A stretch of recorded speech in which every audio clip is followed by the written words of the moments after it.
ท่านนางวรรณมณีพิมพ์สารหัวหน้าแผนกอุตสาหกรรมและการค้านครหลวงเวียงจันทร์ได้แถลงข่าวว่าการจัดงานบุญพระธาตุหลวงในปีนี้เพื่อสร้างโอกาสและสุขยิ้วส่งเสริมสินค้าโอดอปของนครหลวงเวียงจันทร์และสินค้าครอบครัวตัวแบบที่จะก้าวเป็นสินค้าที่ได้รับการหมายสินค้าหนึ่งเมืองหนึ่งผลิตภัณฑ์แห่งชาติบรรดาวิสาหกิจขนาดน้อยกลางได้มาแสดงจำหน่ายสินค้าทางภายในและต่างประเทศให้ประชาชนชาวนครหลวงเวียงจันทร์และแขกต่างประเทศได้เห็นและได้สวมใส่สินค้าพร้อมทั้งเป็นการแลกเปลี่ยนบทเรียนและประสบการณ์ต่างๆของบรรดาหัวหน่วยธุรกิจด้วยกันและเพื่อเป็นการส่งเสริมการท่องเที่ยวประกอบส่วนในการสุขยูการผลิตภายในให้กว้างขวางทั้งเป็นการสมเสยผลสำเร็จกองประชุมใหญ่ครั้งที่ 8 ขององค์คณะภาคนครหลวงเวียงจันทร์คณะพิโซบได้กำหนดการจัดงานวางแสดงสินค้าระหว่างวันที่1 5 พฤศจิกายน 2025อยู่ที่เดินสนามหลวงพระธาตุหลวงอยู่ที่ศูนย์การค้าลาวไอเต็กวันที่1 9 พฤศจิกายน 2025โดยคาดว่าจะมีห้องวางแสดงและจำหน่ายสินค้า 2,000 กว่าห้องในนี้อยู่เดินสนามหลวง 1,000 กว่าห้องถือว่าพวกเขาก็ได้มีการกะเกี่ยมบูธวางแสดงเนาะที่จบงามแล้วก็มีความรับประกันให้ชาวค้าขายได้เข้ามาเพื่อได้มาจับจ่ายแลกเปลี่ยนเนาะและทั้งสินค้าทั้งความรู้ในการผลิตน้ำกันเนาะซึ่งในนี้ก็ถือว่าอยู่ในสนามหลวงนี่ก็ถือว่ามีผู้รับผิดชอบรับจัดงานอยู่6ผู้จัดสรรเนาะถือว่าพวกเขาได้มีการกะเกี่ยมไว้และสำหรับอ้อมหอบทางนอกเนาะที่ขอบเขตของบ้านของเมืองพวกเขาก็มีการจัดสรรบูธเพื่อกะเกี่ยมให้แก่ชาวค้าขายแล้วก็เพื่อบริการให้ประชาชนเนาะบรรดาเผ่าที่ได้มาเที่ยวชมหรือว่ามากับและไหว้สักการะบูชาในงานบุญนมัสการพระธาตุหลวงสั่งรวมแล้วจำนวนห้องพวกเขาได้กาเกี่ยมทั้งหมดแม่น 2,170 ห้องเนาะในนี้ก็ถือว่ารวมถึงในเดินพระธาตุหลวงสนามหลวงแล้วก็อ้อมหอบถือว่าพวกเขาได้มีการกะเกี่ยมและอันที่2สำหรับอยู่ศูนย์การค้าลาวไอเต็กเนาะศูนย์การค้าลาวไอเต็กนี้พวกเขาก็ได้มีการกะเกี่ยมจำนวนบูธเพื่อห้องรับให้แก่การจับจ่ายใช้สอยเนาะถือว่ามีจำนวนทั้งหมด200บูธแล้วก็ได้มีการกะเกี่ยมทางด้านนอกพร้อมเนาะแล้วก็มีหลายๆกิจกรรมที่จะจัดขึ้นอยู่ในศูนย์การค้าลาวไอเต็กอันนี้ก็แจ้งให้บรรดาทานได้รับทราบแล้วก็ได้มาเที่ยวชมแล้วเฉพาะศูนย์การค้าลาวไอเต็กนี้จะเป็นการเปิดงานวางแสดงและจำหน่ายสินค้านี่มันเปิดวันที่1แล้วก็ปิดวันที่9เนาะถือว่าก็เป็นเวลา9วันอยู่ศูนย์การค้าลาวไอเต็กสั้นการเสนอเรื่องการห้องรับบูธวันนี้สำหรับค่าเช่าบูธวางแสดงเนาะบรรดาทานก็สิได้รับทราบไปได้แล้วบรรดาสื่อมวลชนก็ถือว่าได้เอาเสนอไปแล้วเนาะเกี่ยวกับกฎระเบียบสั้นข้าพเจ้าก็อยากเสนอเพิ่มเติมสำหรับค่าบูธอยู่เดินสนามหลวงแล้วก็พระธาตุหลวงนี้ตัวนี้นี่ก็ชื่อว่าจะบ่ได้กวมค่าไฟฟ้าค่าขี้เหงื่อเนาะแล้วก็รายเรียงรายจ่ายต่างๆถือว่าบูธสินค้าโอดอปนี่ในจำนวน1บูธนี่3,500,000 กีบและสินค้าครอบครัวตัวแบบผลิตภัณฑ์ภายในแม่น6 ล้านกีบต่อห้องเนาะสำหรับสินค้าทั่วไปบริษัทขาออกขาเข้าแม่น7,55 ล้านกีบต่อห้องท่านนางวรรณมณีพิมพ์สารยังกล่าวให้ฮู้ว่าคณะกรรมการได้กำหนดการเก็บค่าบริการฝากรถคือรถใหญ่ 30,000 กีบรถตุกๆ 15,000 กีบรถจักร 10,000 กีบโตขันโตคังส่วนการขายอาหารย่อยตำส้มลูกซีนปลาหมึกขายข้าวหลามปิ้งไก่และอื่นๆแมน 50,000 กีบต่อมือค่าอนุญาตเครื่องขยายเสียง5 ล้านกีบต่อหน่วยค่าอนุญาตติดตั้งเครื่องโฆษณาสินค้าแบบบาลุน10 ล้านกีบต่อหน่วยค่าอนุญาตเนื้อในป้ายโฆษณาห้ามใช้ภาษาต่างประเทศ 60,000 กีบต่อมือค่าอนุญาตจัดคอนเสิร์ตน้อย50 ล้านกีบต่อครั้งค่าอนุญาตจัดคอนเสิร์ตใหญ่100 ล้านกีบต่อครั้งสำหรับอยู่ศูนย์การค้าลาวไอเต็กเนาะสำหรับบูธทางด้านในนี้ก็ราคา 12 ล้านกีบต่อห้องเนาะในนั้นก็จะมีอุปกรณ์ดอกไฟโต๊ะตั้งเนาะในการประกอบให้และสำหรับสินค้า1เมือง1ผลิตภัณฑ์นี้ก็ถือว่า3.5 ล้านกีบต่อห้องเนาะ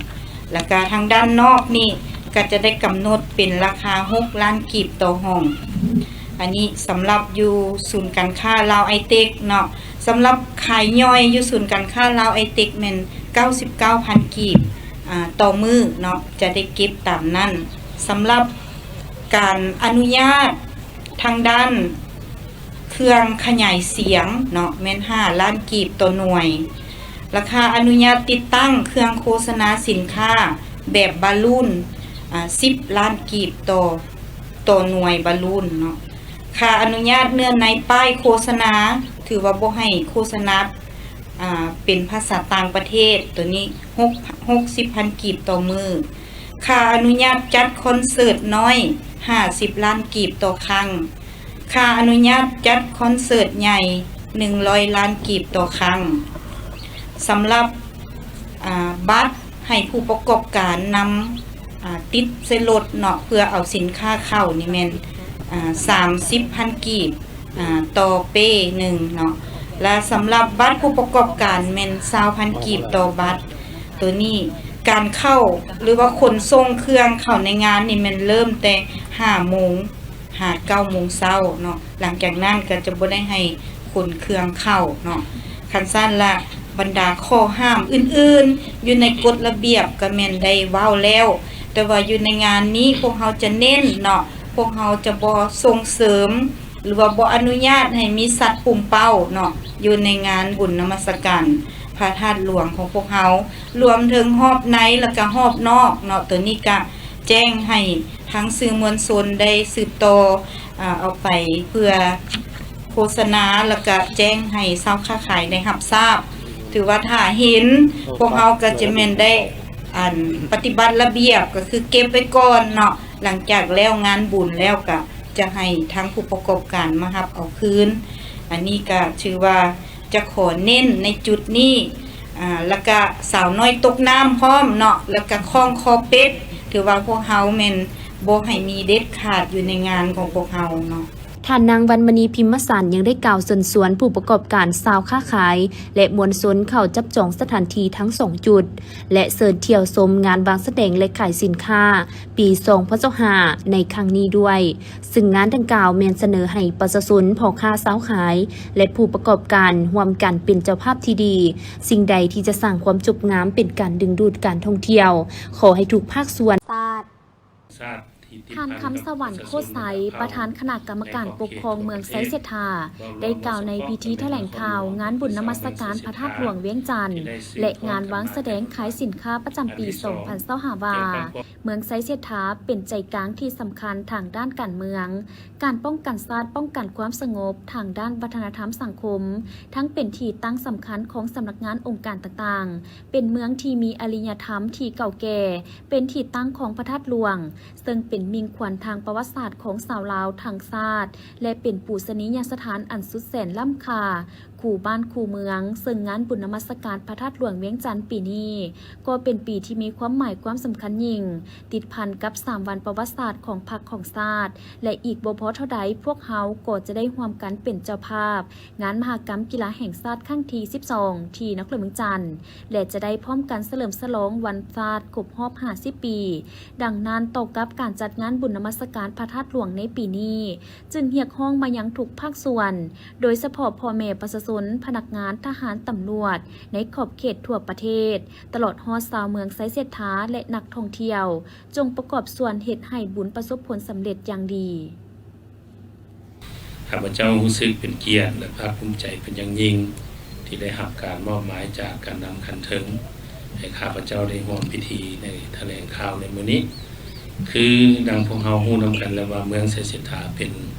เมืองใจกลางที่สำคัญทางด้านการเมืองการป้องกันชาติป้องกันความสงบทางด้านวัฒนธรรมสังคมทางเป็นที่ตั้งสำคัญทาง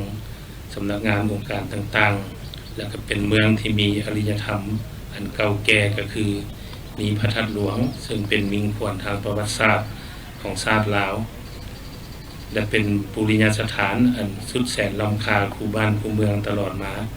และเป็นแหล่งท่องเที่ยวทางด้านวัฒนธรรมของชาติของพวกเขาฉะนั้นงานบุญสมสการพระธาตุหลวงประจำปี 2025 หรือพศ 2568 ปีนี้มันมีความหมายสำคัญที่สุดโดยเฉพาะก็แม่นได้ติดพันกับ 3 วันประวัติศาสตร์ของภาคของชาติและก็อีกบ่พอเท่าใดพวกเราก็จะได้ร่วมเป็นเจ้าภาพงานมหกรรมกีฬาแห่งชาติครั้งที่ 12 ที่นครหลวงเวียงจันทน์ได้เป็นเจ้าภาพและผ่านมานี้พวกเราก็ได้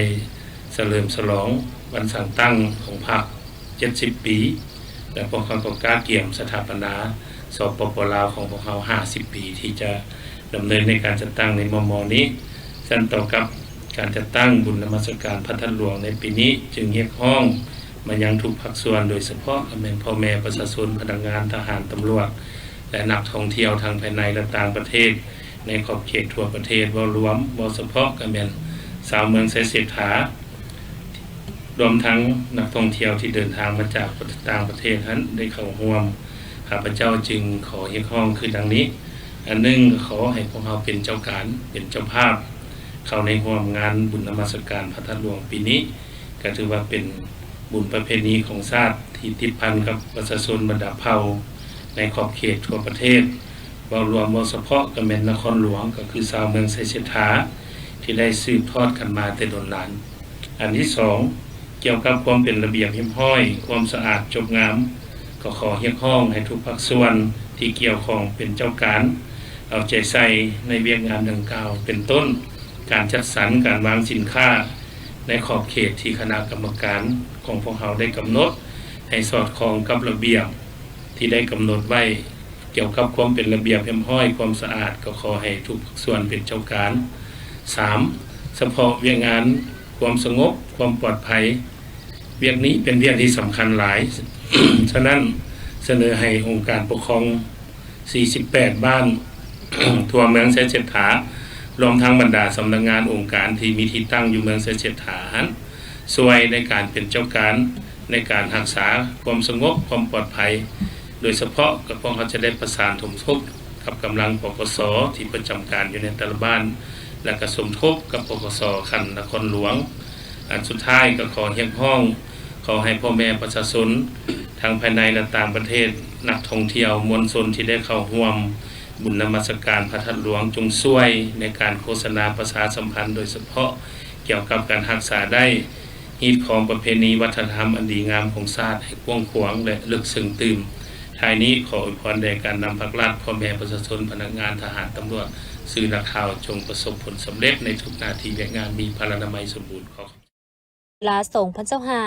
ที่ห้องหมอจีนหลวงพระบางบ้านสังคงนครหลวงพระบางโครงการดังกล่าวโดยมีเป้าหมายเพื่อยกสูงคุณภาพชีวิตและส่งเสริมการมีส่วนร่วมในสังคม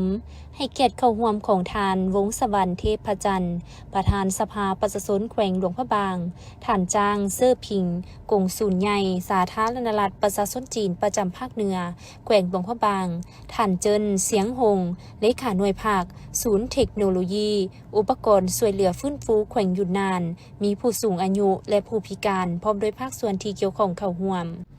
ท่านเจินเสียงหงได้มีคำเห็นเกี่ยวกับจุดประสงค์ในการมาเคลื่อนไหวเฮ็ดเวียกอยู่สาธารณรัฐประชาธิปไตยประชาชนลาวครั้งนี้ว่าการเปิดโครงการประสานใจยุนนานเพื่อช่วยเหลือผู้สูงอายุและคนพิการด้วยอุปกรณ์ช่วยฟื้นฟูอยู่แขวงหลวงพระบางประกอบมีหลายรายการเป็นต้นแมนโลเรือนนางแขนขาเทียมไม้คำเท่าไม้คนเท่า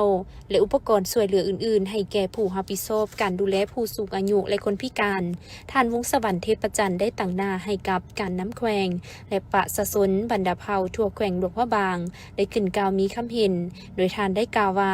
แสดงความขอบใจอย่างสูงมายังพรรคและรัฐบาลสาธารณรัฐประชาชนจีนเว้ารวมบ่เฉพาะแม่นบริษัทจีนและประชาชนทุกสั้นคนที่ได้ให้การสนับสนุนสู้ช่วยเหลือประชาชนในการยกระดับเวียกงานสาธารณสุขของแขวงหลวงพระบางให้มีประสิทธิภาพที่ดีขึ้นเทื่อละก้าวพร้อมทั้งได้ตีราคาสูงต่อการจัดพิธีโครงการใจประสานใจยุนนานครั้งนี้แม้นเป็นสัญลักษณ์แห่งการเสริมสร้างสายพัวพันธ์มิตรภาพของประชาชนสองประเทศการที่จะเฮ็ดให้โครงการดังกล่าวนี้ได้รับผลสำเร็จไปด้วยดีนั้นจะห่างเหินจาก ความใส่ใจการออกเรือที่แหงการสนับสนุนและช่วยเหลือบรรดาการจัดตั้งนับทางภาครัฐและวิสาหกิจของสองฝ่ายบ่ได้กลายเป็นการประกบส่วนอันสำคัญต่อวิกงานสาธารณสุขของแขวงหลวงพระบางโดยเฉพาะแมนชีวิตการเป็นอยู่สุขภาพผู้สูงอายุและคนพิการดีขึ้นเหตุให้พิธีในครั้งนี้กลายเป็นอีกหนึ่งขีดหมายที่แสดงให้เห็นถึงมากผลของการเป็นบ้านใกล้เฮือนเคียงที่ดีหมู่เพื่อนที่ดีมิตรสหายที่ดีคู่ร่วมมือที่ดีและเป็นผลของการก่อสร้างคู่ร่วมชะตากรรมลาวจีนที่การนำประเทศได้ตกลงกันนั้นให้ปรากฏผลเป็นจริงโครงการดังกล่าวยังได้รับการสนับสนุนจากสมาคมมิตรภาพประชาชนแขวงยุนนานกับต่างประเทศศูนย์เทคโนโลยีด้วยความเป็นห่วงเป็นใยและเห็นได้ถึงความยุ่งยากลำบากของประชาชนชาวบ้านห้วยเดือเมืองพลหงส์แขวงเมืองจันทน์ที่ถูกผลกระทบหนักจากภัยพิบัติจากธรรมชาติน้ำท่วมครั้งใหญ่แบบกระทันหันในวันที่1 ตุลาคม 2565ผ่านมาเหตุให้สูญเสียทรัพย์สินเครื่องของที่อยู่อาศัยและผลผลิตกสิกรรมเป็นจำนวนหลายดังนั้นองค์การพุทธศาสนาสัมพันธ์แห่งสาธารณรัฐประชาธิปไตยประชาชนลาวจึงได้มอบให้กรรมาธิการสาธารณูปการศูนย์กลางอพส.นครหลวงจันทน์และอพส.เมืองศรีโคตะบงขนกวยวัตถุปัจจัยนำบรรดาภาคส่วนสังคมและบรรดาวัดภายในเมืองศรีโคตะบงโดยรวบรวมได้เครื่องอุปโภคบริโภค30รายการไปมอบให้แก่ประชาชนบ้านห้วยเดือ180ครอบครัวในวันที่23 ตุลาคม 2565นำพาคณะลงมอบโดยพระอาจารย์บุญเสยเผ่าภาสิทธิ์ห้องหัวหน้ากรรมาธิการสาธารณูปการศูนย์กลางห้องประธานอพส.นครหลวงจันทน์ประธานอพส.เมืองศรีโคตะบงพร้อมด้วยคณะและให้การต้อนรับพร้อมนำพามอบเครื่องโดยทานกรุงเพชรโสประดิษฐ์ประธานคณะกรรมการปกครองเมืองพลหงส์พร้อมด้วยประธานอพส.แขวงเวียงจันทน์อพส.เมืองพลหงส์และคณะกรรมการเมืองเข้าร่วมทานกรุงเพชรโสประดิษฐ์ได้ให้สัมภาษณ์ว่าผลกระทบจากภัยพิบัติน้ำท่วมอยู่ภายในเมืองพลหงส์ปีนี้แม้นมีหลายบ้านที่ได้รับผลกระทบแต่บ้านห้วยเดือนี้แม้ได้รับผลกระทบหนักที่สุดเนื่องจากว่าเหตุการณ์ที่เกิดขึ้นไวและกระทันหันทางยังเป็นเวลายามกลางคืนเฮ็ดให้ประชาชนรับมือบ่ทันต่อกับภัยพิบัติครั้งนี้มาฮอดปัจจุบันแม้นมีหลายภาคส่วนนับแต่ขั้นศูนย์กลางจนฮอดท้องถิ่นเดินทางมามอบเครื่องและให้การช่วยเหลือเป็นจำนวนหลายเฮ็ดให้ชีวิตการเป็นอยู่ของประชาชนค่อยกลับมาสู่เป็นปกติมื้อนี้ก็เมืองพนมของเราพร้อมด้วยองค์การปกครองบ้านห้วยเดือและก็ทางอปส.เมืองศรีโคตนครหลวงเวียงจันทน์พร้อมทางอปส.แขวงเวียงจันทน์อปส.เมืองพลหงส์พร้อมด้วยการจัดตั้งทุกภาคส่วนได้มามอบเครื่องบรรเทาทุกข์ฟื้นฟูชีวิตการเป็นอยู่ให้พ่อแม่ประชาชนบ้านห้วยเดือซึ่งบ้านห้วยเดือนี้ก็เป็นบ้านหนึ่งในจำนวน59บ้านของเมืองพนมแขวงเวียงจันทน์ซึ่งได้รับผลกระทบจากเหตุการณ์ภัยพิบัติในครั้งวันที่1 ตุลาคม 2025ในเวลา 1 โมงในเวลา 1 โมงกลางคืนซึ่งเฮ็ดให้น้ำไหลน้ำป่าไหลหลากก็ถือว่าบ้านห้วยเดือนี่ถูกน้ำท่วม90 กว่าเปอร์เซ็นต์นั่นแหละทุกครอบครัวก็ถือว่าได้รับการช่วยเหลือจากหน่วยงานต่างๆเป็นต้นแล้วแม่นทางเมืองพนมพวกเขาได้รับการแจ้งข่าวแล้วพวกเขาก็ได้ประสานสมทบนำหน่วยกู้ภัยของแขวงของนครหลวงทหารตำรวจของขั้นแขวงขั้นเมืองและก็ขั้นบ้านพร้อมกันนั้นพวกเขาก็ได้แต่งตั้งคณะรับผิดชอบภัยพิบัติแก้ไขภัยพิบัติโดยด่วนเพื่อนำเอาพ่อแม่ประชาชนผู้เฒ่าเด็กน้อยแม่หญิงที่มีความเสี่ยงต่อชีวิตในเหตุการณ์ในครั้งนี้ ในโอกาสที่นำพาคณะลงมอบเครื่องครั้งนี้พระอาจารย์บุญเซยเผาภาสิทธิ์ได้ให้สัมภาษณ์ถึงความเป็นห่วงเป็นใยของอปสสัมพันธ์แห่งสาธารณรัฐประชาธิปไตยประชาชนลาวบรรดาการนำภาครัฐรวมไปถึงภาคส่วนในสังคมที่เห็นได้ถึงความยุ่งยากของประชาชนชาวบ้านที่ได้รับผลกระทบอย่างหนักหน่วงจึงพร้อมเพียงกันภาคส่วนที่เกี่ยวข้องพร้อมโดยวัตถุปัจจัยและเครื่องใช้ต่างๆรวบรวมเข้ากันแล้วนำมามอบให้ถึงมือประชาชนในนามกรรมธิการธนุปการศูนย์กลางในนามอปสมุสิกตะบองตั้งนาให้แก่องค์การพุทธศาสนาสัมพันธ์แห่งสปปลาวได้นำทีมงานเอาตัวญาติโยมสายสันทธาที่ให้การอุปถัมภ์ปัจจุปัจจัยเครื่องอุปโภคบริโภคมีข้าวสารอาหารแห้งต่างๆตลอดเครื่องครัวด้วยบองจองซ้ำเหล่านี้ได้อนุมาแจกจ่ายให้พ่อแม่ประชาชนได้หอยทั่วถึง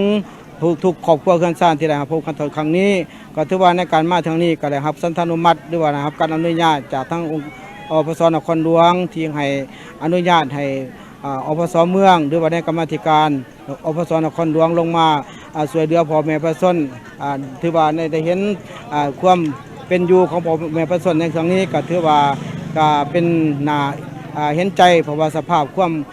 เป็นของอยู่ของพ่อแม่ประชาชนยัง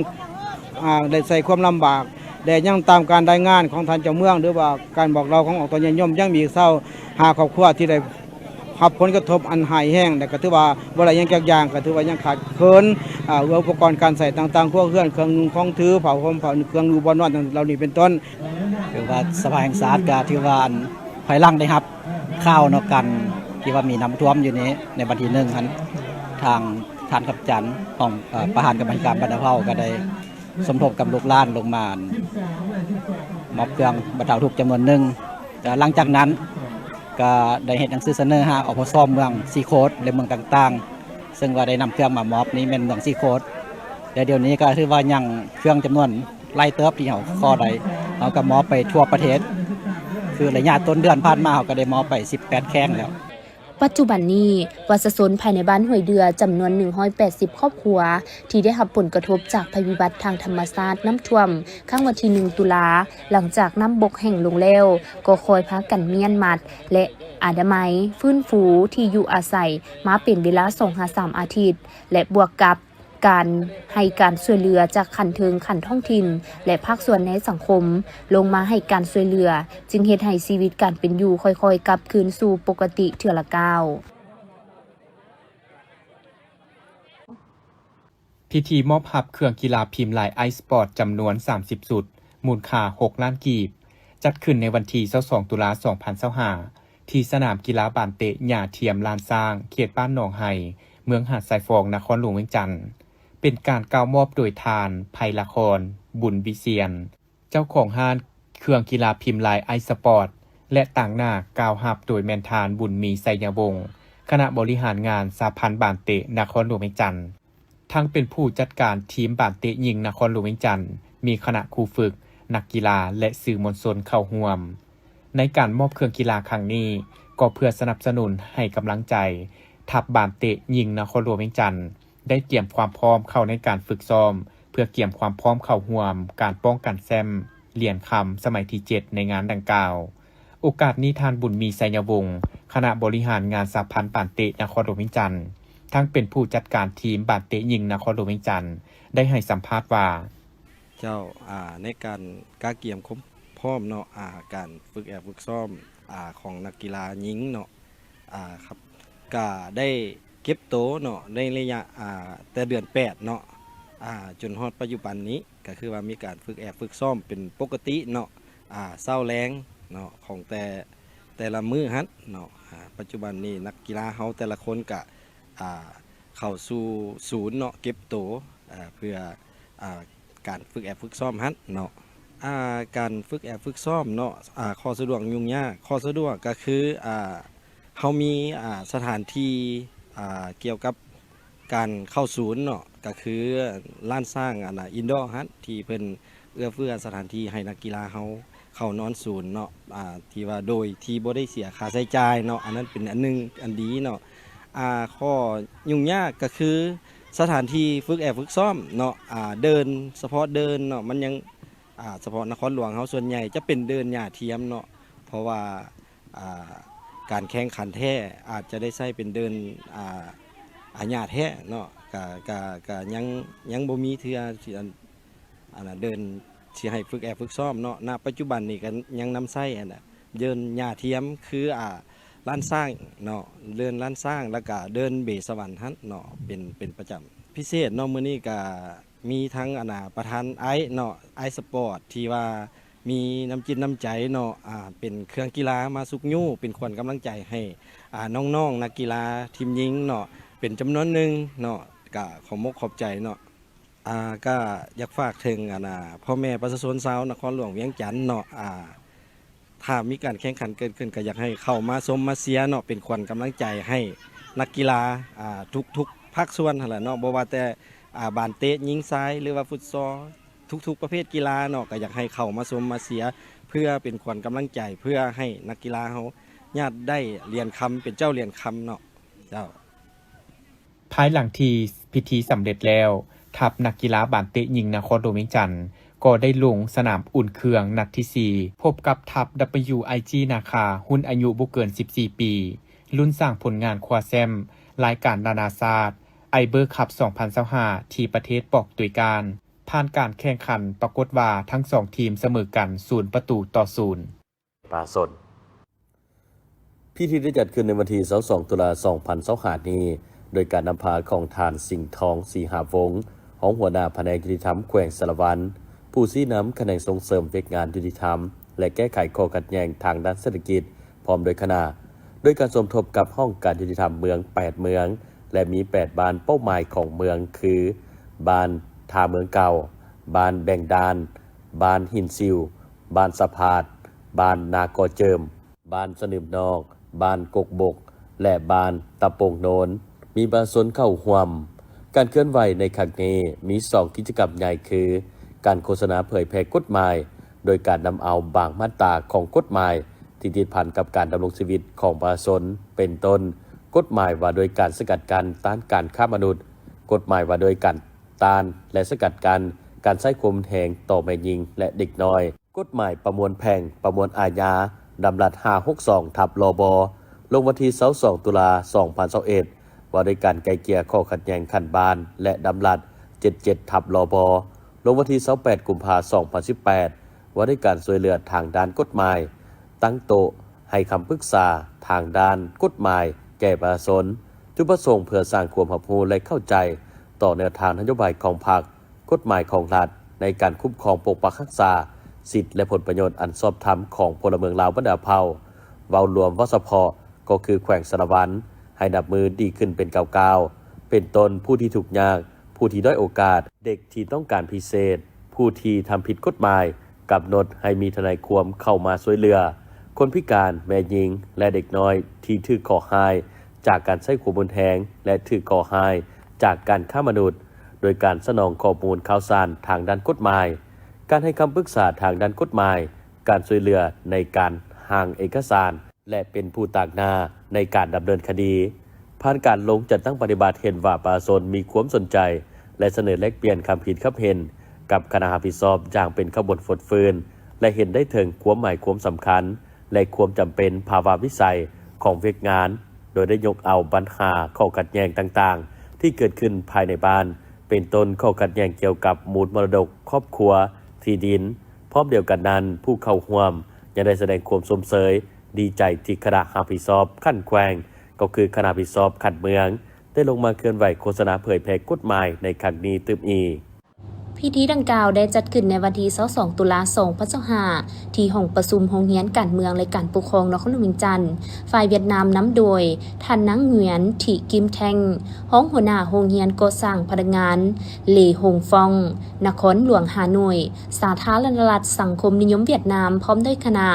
ฝ่ายลาวให้เกียรติต้นรับของทานพงศวรรณศิริพันธ์หัวหน้าโรงเรียนการเมืองและการปกครองนครหลวงเวียงจันทน์พร้อมด้วยคณะและภาคส่วนที่เกี่ยวข้องเข้าร่วม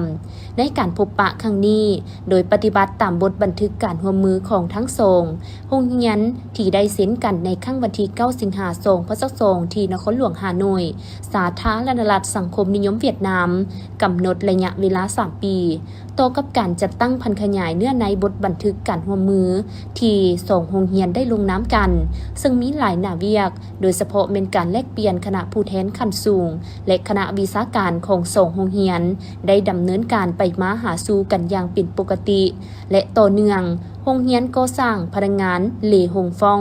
นครหลวงฮานอยสวยส่งพนักงานครูอาจารย์มาสิทธิ์สอนและนครหลวงเวียงจันทน์ก็ได้มีการแลกเปลี่ยนบทเรียนในการฝึกอบรมพนักงานเสนาธิการขององค์คณะภาคนครหลวงเวียงจันทน์เปิดการสิทธิ์สอนทำเรียนอยู่โรงเรียนการเมืองและการปกครองนครหลวงเวียงจันทน์แต่ละปีโรงเรียนก่อสร้างพนักงานเหล่หงฟองนครหลวงฮานอยยินดีต้อนรับนักศึกษาขั้นกลางทฤษฎีการเมืองของโรงเรียนการเมืองและการปกครองนครหลวงเวียงจันทน์ไปทัศนศึกษาอยู่ที่สาธารณรัฐสังคมนิยมเวียดนามและอื่นๆพร้อมนั้นก็ได้มีการช่วยเหลือทางด้านวัตถุทุนทอนจำนวนหนึ่งซึ่งเป็นการประกอบส่วนเข้าในการพัฒนาและยกระดับโรงเรียนดังกล่าวทางนี้ก็เพื่อเป็นการสืบต่อพันธุ์ขยายสายพันธุ์มิตรภาพความสามัคคีแบบพิเศษและการร่วมมือรอบด้านระหว่างสองชาติลาวและเวียดนามเว้ารวมเว้าเฉพาะเมนโรงเรียนการเมืองและการปกครองนครหลวงเวียงจันทน์และโรงเรียนก่อสร้างพนักงานเหล่หงฟองนครหลวงฮานอยได้พร้อมกันจัดตั้งปฏิบัติบรรดาเนื้อในที่กำหนดไว้ในบทบันทึกการร่วมมือระยะแต่ปี 2025 หา 2030 ที่ได้ลงน้ำกันเพื่อให้เกิดผลเป็นจริงกว่าระยะที่ผ่านมาจากนั้นในพิธีก็ได้มีการสืบโตลงน้ำกันหัวมือระหว่างโรงเรียนการเมืองและการปกครองนครหลวงเวียงจันทน์กับโรงเรียนก่อสร้างพนักงานเหล่หงฟองนครหลวงฮานอยฝ่ายลาวลงน้ำโดยทานพงศวรรณศิริพันธ์ฝ่ายเวียดนามลงน้ำโดยหัวหน้าโรงเรียนก่อสร้างพนักงานเหล่หงฟองนครหลวงฮานอยสาธารณรัฐสังคมนิยมเวียดนามและตั้งหน้าให้กับหัวหน้าโดยแมนทานนางเหงียนถิกิมแท่งโดยทรงหน้าทานสิริราชทุงสินทองเพ็งห้องเลขาคณะพรรคนครหลวงเวียงจันทน์ห้องเจ้าของนครหลวงเวียงจันทน์มีผู้ต่างหน้าจากสถานทูตเวียดนามประจำลาวพร้อมโดยแขกทึกเซิญเข้าร่วมเป็นสักขีพยาน